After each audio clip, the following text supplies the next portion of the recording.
Welcome to another edition of the Green Page Fantasy Spot. As always, that is AJ. He is the green. I am Ken. I am the beige. And we are finalizing our little walk through the different positions that you can find usually in fantasy leagues. And today we have the big boys, the ones that usually make or break your team. Today we are looking at wide receivers and running backs. Now, before we get into that, as always, we are reminding you that we still have the show Fantasy League, the Green Beige Fantasy League, and we were looking for 10 players. We have 9 of them. We are missing one more person. So if you want to be a part of the show league at the time of this taping, we have one more spot. So reach out, let us know as quickly as possible because the plan is we are drafting on Saturday night. We're going to have our team picked this Saturday. So we'll tell you guys more about that next week as we then also look ahead and start planning as to who you should target, who should start, who should sit for the first week of fantasy. Now, AJ, how are you doing, my brother? I'm good. I'm excited. I love it when fantasy time comes around. As you know, I was supposed to have a draft right before the recording of this, but that didn't work out. But at the time this airs, I should have been through. Yeah, that draft has been rescheduled, so I should be through at least one. I love it when draft comes around. The first one is usually very bad. Need to get all the jitters out of the system. This is a completely new league that I'm in this year, so excited, just excited. It's a new platform. I've never done Yahoo. Have you ever done a draft on?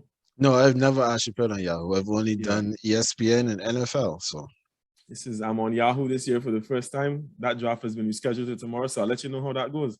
yeah, you have to let me know like how it looks and their scoring and everything. That sounds exciting and interesting.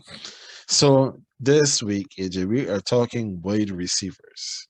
And as for those who've been with us from the beginning, you know that what we like to do is that we like to look back to look forward. And when we're looking back, we're looking at those players who were the top points getters for last season.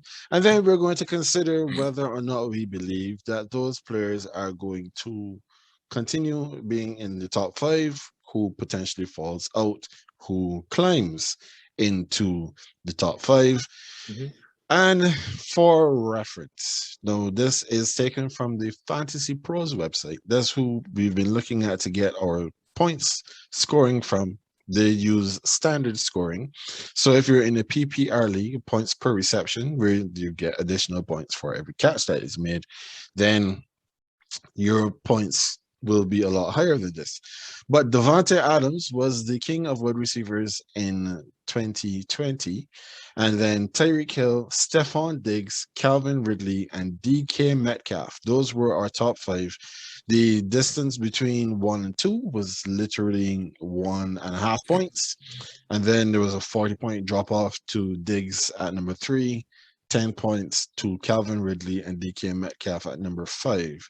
Now, AJ, when you look at these top 5, who do you believe has the biggest threat to fall out of the top 5?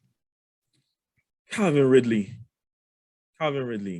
to be quite honest, and that has you would think that with Julio Jones moving on, that I would be a bit higher on Calvin Ridley, but I'm actually already high on Kyle Pitts, and I think I've said this in one of the previous weeks.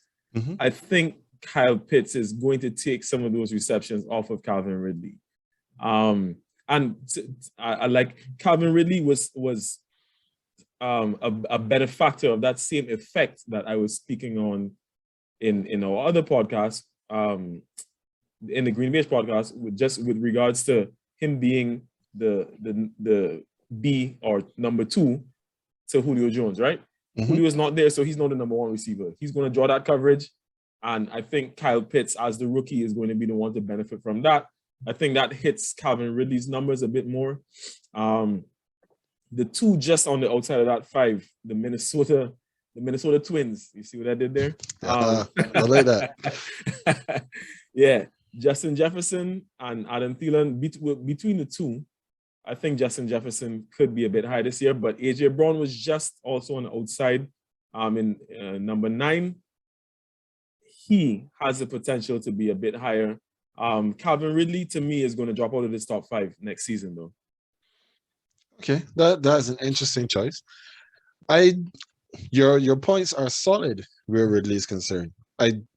Honestly, he was not the name that jumped out to me when I looked at this top 5. I actually believe that Stephon Diggs was the one that was going to sacrifice the most. And the reason why I believe that Stephon Diggs is the one that's going to sacrifice the most is that last season, they really didn't have a credible second option behind him. It was Stephon Diggs, Dawson Knox. He came on late on in the season. They don't really have much in terms of pass catching from their backfield. So Diggs literally got pretty much everything thrown to him. And then he, the fantastic wide receiver that he is, caught pretty much everything that was thrown in his direction. He is one that definitely benefited from having a new surroundings, getting out of Minnesota, having to share the targets with Adam Thielen. So likewise, know that they have a quality number 2 in Emmanuel Sanders. I believe that his target share is going to fall and his points share also is going to fall. No, I do not believe that it is going to fall to the point where Emmanuel Sanders suddenly becomes a top 10 fantasy receiver. But I do believe that Diggs is going to take a little bit of a hit where that is concerned. No. A little bit. So you mean like, because he was at, so he had 201 points. So you mean, so dropping out of the top 5 is what you mean? Yes, I believe he drops out of the top 5. I believe that rather than being, according to this metric, he was averaging 12.6 points per game. I believe that he's going to be closer to 10, which is still good. It's still very good. 10 puts him just outside the top 10. Just outside the top 10. But I don't anticipate that he is going to be top 5 material this season. However, if you have an opportunity to draft Stephon Diggs, that's not saying don't draft him. By all means,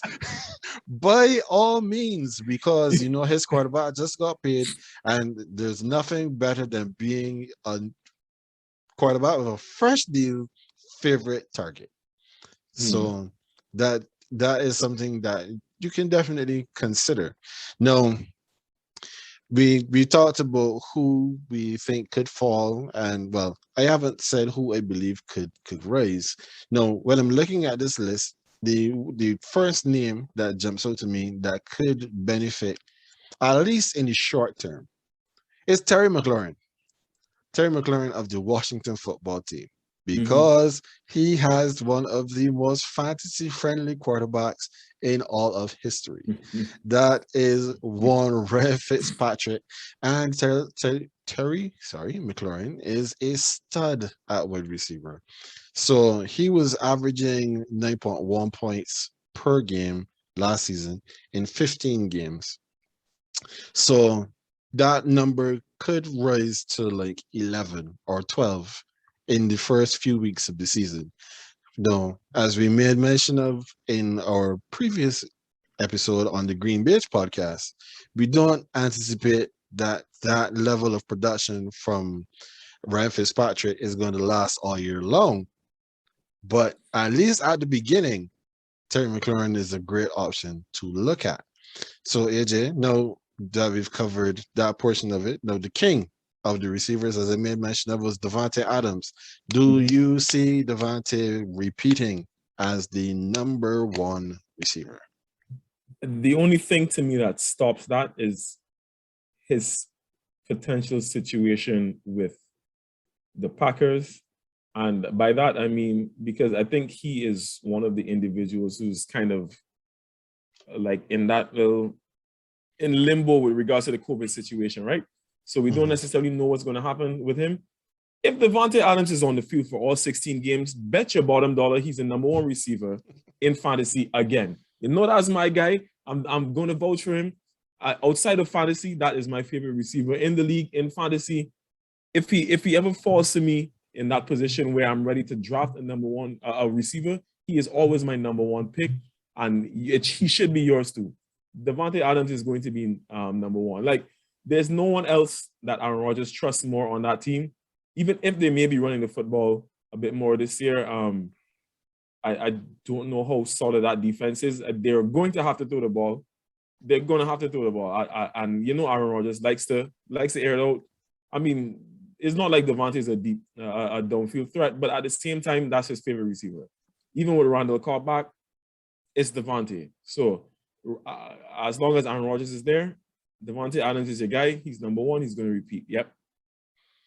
But the thing is, I can't even really argue with that because Davante Adams, similar to what I said for Terry McLaurin, having a fantasy-friendly quarterback, he also does have the same. And when you factor in that he does have some of the best hands in the NFL, he probably has the best release off the line in the NFL. It is difficult to see anyone being able to unseat him. No, like I said, when we went around down the list, Tyreek Hill is number 2. Tyreek Hill has to deal with the target share because the Chiefs tend to spread the ball around. And Travis Kelce is their number one tight end, the number one tight end in fantasy last year as well. So when you take all of that into consideration, it is going to be difficult for Tyreek Hill to be able to unseat Davante as the number one wide receiver. Now, they got a couple other wide receivers that I wanted us to take a look at this season and project what you think happens for them. Now, Keenan Allen, he was the number 18th, he was the number 18th ranked receiver in fantasy last year. And that was on an average of 10.4 points per game in 14 games. Now, AJ, what do you believe happens with Keenan Allen for 2021? This offense. I don't know what to make of this Chargers offense, though. But it's clear that he's a favorite target of Justin Herbert. Justin Herbert doesn't have any injury concerns at this point, so you could expect him to play what will be 17, but who knows? Depending on how the season goes, he might rest a game. Who knows? But he'll play the majority of the season, right? Barring maybe one game, he played the majority of the season. So Keenan Allen could get some good work this year. My issue comes with Allen in the end zone. I don't feel like he gets enough end zone production. He will rack up the yards in the game, but when it comes to the end zone, I feel like he's taken out of the game at that point. Doesn't get. I need to see. He had 145.1 points, averaging 10.4 per game. I would love to see how many, because I can't remember how many touchdowns he had last year. Do you have that number in front of you? I am getting it as we speak. I am getting it for you. He had 8 touchdowns last season. There we go.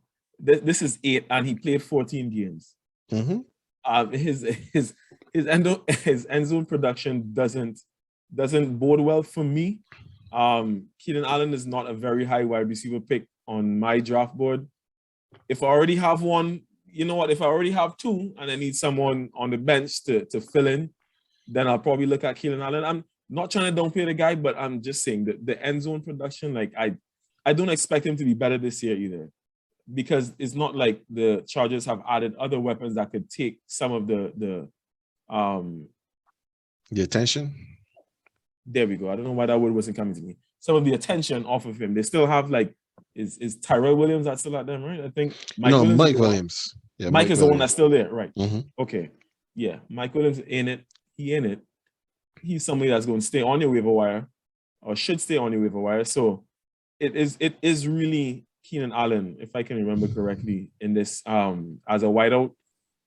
I don't see him being too much better. He may be just around the same, maybe not slightly worse. It's slightly better. plus or minus a few points, but he doesn't crack the top 10 for me. So here's my thing where Keenan Allen is concerned, right? I have a beef with Keenan Allen. Keenan Allen last season cost me a fantasy game and probably cost me the fantasy league title that game in that one game. I had the top scoring team in the league every week until the week that the Chargers are playing against the Raiders. Keenan Allen had a dodgy hamstring coming into this game, and that is one of the issues that he has had. And Keenan Allen is going to shout into the camera, "Don't bench me, don't bench me." Now, as you said, Keenan Allen is the favored target for Josh Herbert and Justin Herbert, sorry. And we know too, last season, they didn't really have much around him either. So coverages were going to try to take him away, and he was still getting the ball. He can be a very productive receiver. When you see these 14 games for Keenan Allen, know that it is already 13 games with 3 plays, 2 targets, and 1 reception. Keenan Allen sunk my fantasy team last season. So I'm weary. I am weary now, looking at him and thinking, should I do it again? You fool me once, shame on you. You fool me twice, shame on me. So maybe Keenan Allen is somebody that I look at if he's around in one of the middle rounds. He is definitely not somebody I am targeting early because he burned me too badly last season. No, somebody though that surprised last season was Chase Claypool, and that came a bit at the expense of one Juju Smith-Schuster, both with the Pittsburgh Steelers. Chase Claypool, he was the 14th ranked wide receiver in fantasy. Juju was 22nd. So AJ, what do you see happening to these 2 Steeler boys? I don't trust either of them. I don't trust either of these guys. I think Chase Claypool had like a 15 minutes of fame. It seems like Ben is going to be the starter again this season. Big Ben is going to be the guy on the center. And to be honest, it seemed coming towards the business end of the season that his favorite receiver was actually Deontay Johnson. Deontay is who was getting a bit more of that work from a bit more of them yards from Ben, and I think that could kind of transition into this year. I'm not going to touch Juju with a 10-foot pole. Chase Claypool, I would have more faith in, but at the same time, I have more faith in Deontay Johnson than I do Juju. Even he might be there on abouts with Chase Claypool. I don't expect Chase to be better though. That's leading up to saying that. I think Deontay Johnson is a viable option as well. I don't expect Chase to be better. I don't expect him to top the 152.9 points he had, and a 9.6 average per game. I don't. I think at best he'll be thereabouts, but not more than that. If anything, maybe worse. Maybe worse off. Interesting. No, I actually believe that if there's a wide receiver to take from the Pittsburgh Steelers, it would be Chase Claypool. Chase Claypool was the deep threat for a lot of last season, and he did get a lot of targets. He had 109 targets. He pulled in 62 of them, but 109 targets shows a great, target share. No, turnovers with him was a little bit of an issue because he fumbled the ball 3 times. He only lost 1 of them, but he still put the ball in the grass 3 times. So that is something that you have to be a bit concerned about. My thing of where Deontay Johnson is concerned is that he drops too many. Balls hit him in his hand and he drops them. No, where like I said, Claypool was a deep threat, and he was the one that basically came out of nowhere for a lot of the season. But this season, we don't know how good Ben is going to be. And Ben, he had that surgically repaired elbow. We don't know if he's going to be able to throw the ball down the field that well either. And they've had some losses on the offensive line. Your wide receiver is only as good as your quarterback. And if Ben ain't that great, then that may be a bit of a cause for concern when we are looking at these two wide receivers. Now, I haven't said anything about Juju, and that's because it's a little difficult to predict what's going to happen with Juju. Juju's Agreed. career has been very up and down. He had 128 targets last season, but of that, he had 97 catches. And of the 97 catches, it was 831 yards. He didn't set the world alight. He had an 8.6 yards per catch, which meant that majority of his catches were close to the line of scrimmage. So how then do we predict what happens with Juju? Juju would have to be a very late round pick for me. Or if you recognize that basically all of the wide receivers have flown off the board, then if you need to get somebody just to give you a few points to keep you afloat, maybe Juju's your guy. But to expect Juju to give you that explosive 100-yard, 2-touchdown game, that's probably not coming. All right. So If I may add in one name that we didn't mention off camera, but as I was just looking at this list, right? Mm-hmm. I want to mention this name as a sleeper. First of all, to anyone, to the viewers, if you get the chance, if DeAndre Hopkins falls to you, first of all, take him, right? Yeah, definitely. We're not going to get too much into that. If you have the chance to get DeAndre Hopkins, take him. He's still a very high enough pick. He would be a wide receiver one if you do get a chance. Mm-hmm. But in terms of the sleeper that I mentioned, I actually have Allen Robinson to crack the top 10 this year. Allen Robinson at the Bears. Mm-hmm. Allen Robinson last year had 160.9 points, averaging 10.1 per game. This was with Mitch Trubisky as his quarterback. And right? Nick Foles, because correct. Mm-hmm. And Nick Foles. In his numbers in total for 2020 in the 16 games, and he played 16? Yes, he did. Played all 16 games. So it doesn't have injury issues. He had 51 targets with 102 receptions for 1,250 yards. This is with Mitch Trubisky as his quarterback. Now, I'm not saying that Andy Dalton is necessarily better, but Andy Dalton could still throw a decent ball. And when Justin Fields gets onto the field, he can throw a good ball as well. Allen Robinson is going to have a better year in fantasy because the Bears don't particularly have a very notable running game. Outside of David Montgomery, I think they brought in Damian Williams that was at Kansas City. Neither of those inspired too much confidence when it comes to their game. I mean, yes, I think they will try to run at times because Montgomery has been, I guess, kind of reliable. But the fact of the matter is Allen Robinson was thriving in his offense last year. I think he has better options at quarterback this year. He's a very, very solid quarterback. And I expect him to be a sleeper. So if you need, most likely he'll be in a 2 wide receiver league or whatnot. Yeah, give Allen Robinson a look when you need a second wide receiver too.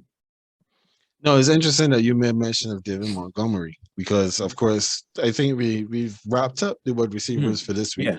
We can move over to the running backs. These are guys that usually bring in a lot of points. Outside of your quarterbacks, your running backs are the ones that are going to really carry your fantasy team. Now, you made mention of Montgomery. It will surprise you to know that Montgomery was the 6th rated running back in fantasy last season. He was just outside of Derrick Henry, Alvin Kamara, Dalvin Cook, Jonathan Taylor, and Aaron Jones.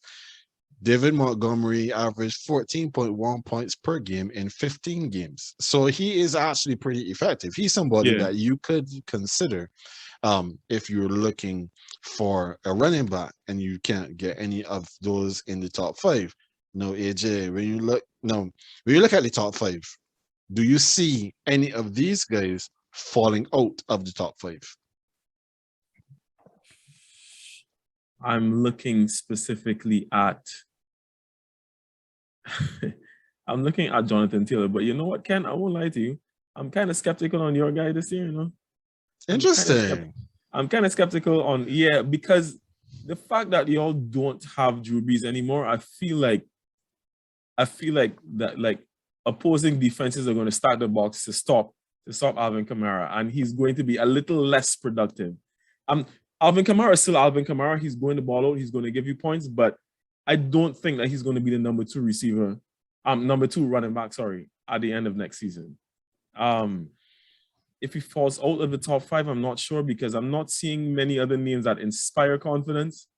But I don't think he's number 2. I think Derrick Henry and Dalvin Cook probably 1 and 2. Again, Jonathan Taylor, I have questions. I feel like it's inevitable that Marlon Mack gets injured, so it'll still be Jonathan Taylor's. It'll still be Jonathan Taylor taking the majority of the snaps mostly. But I don't know. I just don't trust Indianapolis. Sorry, in general. Let me let you go ahead. Because I just seen a bunch of names but ultimately I don't think your guy will end up at number 2. So I know that we can both agree, so we don't have to come back to it, that Derrick Henry, once healthy, is going to be the number 1 running back again in fantasy this year. So we don't need to come back to that. I still have all faith in Alvin Kamara being the number 2 running back in fantasy. And the main reason for that is that as much as guys may try to load the box to try to limit him as a runner, he is still a very good pass catcher out of the backfield. And where we would have had Drew Brees, who was not able to push the ball down the field last season, this season, we have Jameis Winston, who is able to push the ball down the field. And Kamara doesn't get down the field, so is that helping him? But Kamara doesn't get that far down the field, so is that helping him? It does help him because knowing that you have a quarterback that can throw the ball 35 yards down the field, the safety who was going to probably be playing 15 to 20 yards off the line of scrimmage, and therefore he's looking to make sure everything stays in front of him, he has to step back because we have seen some flashes from some of these other Saints receivers getting down the field this preseason, especially. So that means then that Kamara is going to have more room to work with. You're not going to be able to load the box because you're going to be afraid that the ball is going to go over your head. So therefore, he's going to have more space. He's going to have more room. And I am extremely high on my guy. I never get the first pick in the draft, but if I had the first pick in the draft, Alvin Kamara is my first pick in the draft.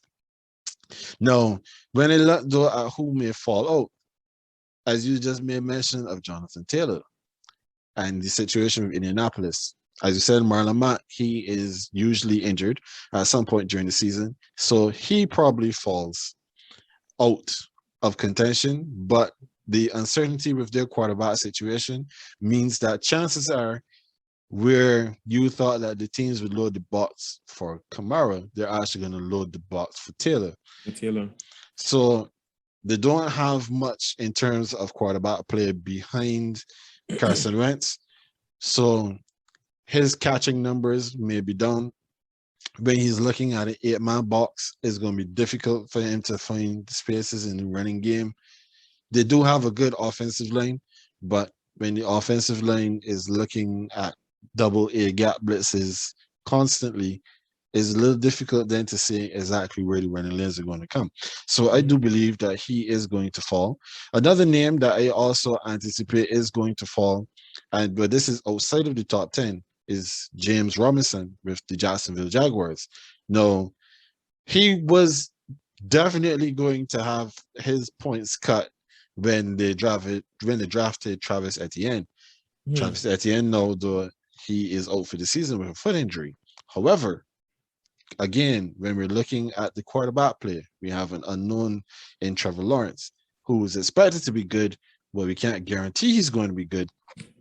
And teams now have tape on this dude because he was an undrafted free agent that came in and took the league by storm. Robinson may still be a good guy to look at if you're looking for a player, but I don't see him being top 10 material next season. It's funny. I actually feel now that because of, I understand what you're saying, but I actually feel now that because of the injury to Travis Etienne, that it could actually improve James Robinson's numbers a bit more, especially because if I remember correctly, the Jags at a few points last year ran that like jet sweep play with Laviska Shenault, right? Mm-hmm. And he's another one to look out for in that offense. It won't be a high pick. He in a wide receiver 1 or 2, more like a flex option. But I think it aids James Robinson. The one that I would say is going to drop out of the top 10, and we mentioned his name in the Green Waves podcast episode, is Josh Jacobs. The fact that they've brought in Kenyon Drake to play most likely alongside him as a 1A. And I honestly think that offensively, Derek Carr is going to lean on Darren Waller a lot more. I don't see Josh Jacobs having this like replicating his 3.2 average points per game per season, points per game, this season. He falls out to me. And we also have to remember, we haven't mentioned like the top 2 running backs that were out last year that'll be back this year. One of them is going to make this top 10. And it ain't the one of the Giants. The one of the Panthers is going to be back in the top 10. And I think Josh Jacobs falls out of this. The current top 10, Josh Jacobs is out to me. Yeah, well, for sure, Run CMC, Christian McCaffrey is going to be a top 10 player in fantasy, provided he can stay fit, because that was his concern last season. No, somebody else who is very dependent on health for his production. I mean, everyone is, but Dalvin Cook. Dalvin Cook always makes me nervous because his hamstrings seem to be made of dry spaghetti. He did play 14 games. I understand what you mean. It feels like he's always injured for real, but he did play 14 games last year though. Yeah, but the thing about him is that having his backup as a handcuff is probably something that you'll want to do, especially if you don't have a lot of others. No, on a per game basis, he was the number 1 rusher. He had 21 points per game, where Derrick Henry was 19.6, and even Alvin Kamara was higher than Derrick Henry with 19.7 in 15 games. But no, I am always very weary of taking Dalvin Cook, especially because, when we're talking running backs tend to be first picks on most squads. Most people don't normally go for a quarterback unless they're running up the lane to get a Patrick Mahomes. So I'm a little nervous when it comes to Dalvin Cook. Then there's lots of other runners that are on this list that, they are in new situations, like Kenyon Drake, as you may mention of, he is now over in Las Vegas. His numbers are going to fall, so he's definitely not going to be the number 12 running back. And he's another one that tends to get hurt every once in a while. Then we know J.K. Dobbins, unfortunately, he is done for the year with a torn ACL. Yeah. And DeAndre Swift, he is currently hobbled. We don't quite know what's going to happen with him.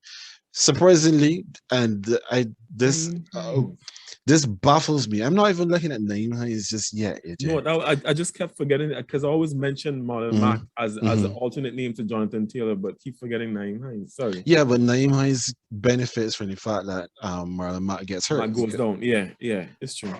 But he benefited a lot last year, though. Yeah, he did. But David Johnson was the 19th.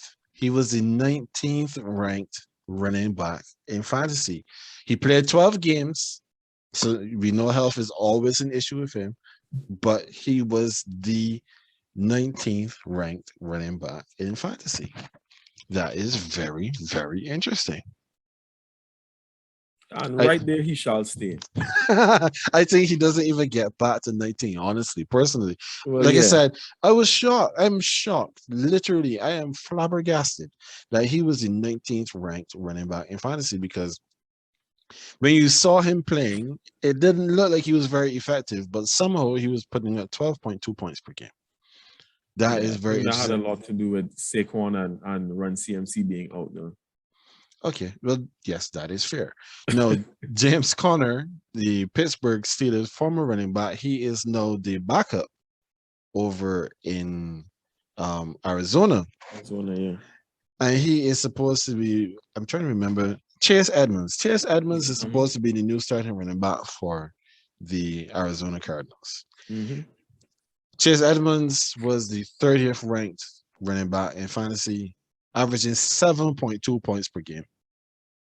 Now, unless you are in a 15-team league, Chase Edmonds probably belongs on the bench or in the free agency pool, because Chase Edmonds looks great when he was coming in, spelling for Kenyon Drake. When Kenyon Drake, especially if Kenyon Drake took a knock in the game momentum, Chase Edmonds came in and looked fantastic. If you made the mistake and told Chase Edmonds that he was starting the game, he looked beyond the ordinary. So Chase Edmonds is a really difficult one to trust. He was inconsistent as a handcuff last year.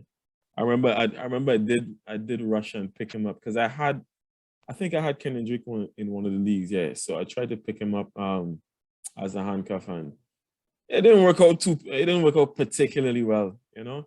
And I agree with you there. I'm not too enthused or excited at the prospect of him being the starting running back in Arizona right now. So he'll at best be a late draft pick for me, if need be, depending on what position I'm drafting in. But I'm not going to look at Chase Edmonds very early. No, I think the Arizona inter running back stable is probably one to avoid for now. Yep. At least give it a couple of weeks and then we'll see what happens as they develop. Now, AJ, are there any other names on this list that you want to highlight before we get out of here this week? Well, I as you said on the other podcast, is Melvin Gordon. He actually averaged 11.1 points last season. 166.4 in total, played 15 games. I don't know, Ken. I just don't trust it.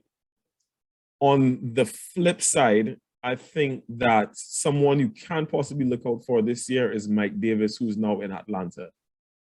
He is, yeah. I think you made mention could have been the Green Bay. Was it Green Bay or a podcast here previously? No, I think it was here when you mentioned that Matt Ryan's arm isn't the same and that you don't expect him to be that good. So I don't disagree with you there. Matt Ryan does have weapons, but I think they will lean a bit more into that running game. And Mike Davis did have a good year in Carolina last year when Run CMC, when Christian McCaffrey went down. So the fact that he's now in Atlanta, he will lead that back line, and he is someone you can look for. He would be kind of like a sleeper for me. He's more like I guess a running back too. Yeah, definitely not a one, maybe a running back too. But if you do have like a solid one, you can look at Mike Davis as an RB2. Yeah, he would be a solid pickup, of course, because he's now in Atlanta. I'm not looking at him, but yeah, as they've always said. So you just put that in. I should have respected that, right? But yeah, I don't look at running backs. Outside of Christian McCaffrey, there are almost no players that are in my division that I will ever draft. So that is just a can move. But where Melvin Gordon, as you mentioned, is concerned, I believe that he would be a good pickup for an RB2. He could be even a borderline RB1 depending on health, because last year the running back was being done by committee in Denver. They still had Philip Lindsay. He's no longer there. They had Royce Freeman, who is still there, but he has never really factored in that heavily in the run game, and that is because of merit, not because of favoritism. So I believe that Melvin Gordon is going to get more touches. He's going to have more opportunities this season, so he could be a Broadman RB1, definitely in the conversation for RB2. And then somebody that I'm a little concerned about is Chris Carson with the Seattle Seahawks. Same here. Just because he's another one of these running backs that can't stay fit. He did average 12.6 points per game, but he only played 12 games. And, Seattle, they've been doing lots of shuffling right now with their backfield. So he is one that I will be a little concerned about. I'm sorry, before we end, I do need to bring up another name that we have not mentioned. Clyde Edwards-Helaire is going to be better this year. The injury, if I recall correctly, the injury he has currently is not anything in the lower part of the body, is not like on his legs or anything. I think it's something to do with his hand, if I remember correctly. But as long as he's fit, last year he averaged 10.8 points, a total of 140, he played 13 games. You know Kansas City's position. He had a hell of a workload in that rookie season because a lot of the time, obviously, they were playing in with a lead, and in terms of like trying to take some time off the clock, he was getting a lot of work.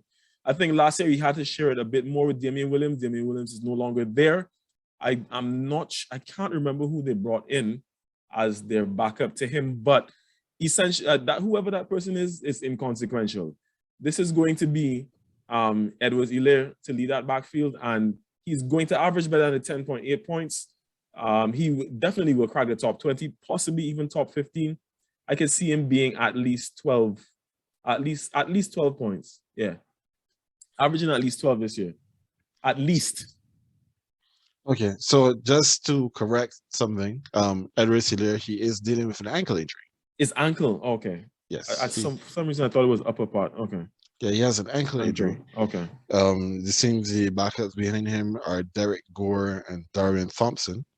They also have Jarek McKinnon and Darrell Williams. They usually have quite a large stable of backs, but they only use a few of them per game.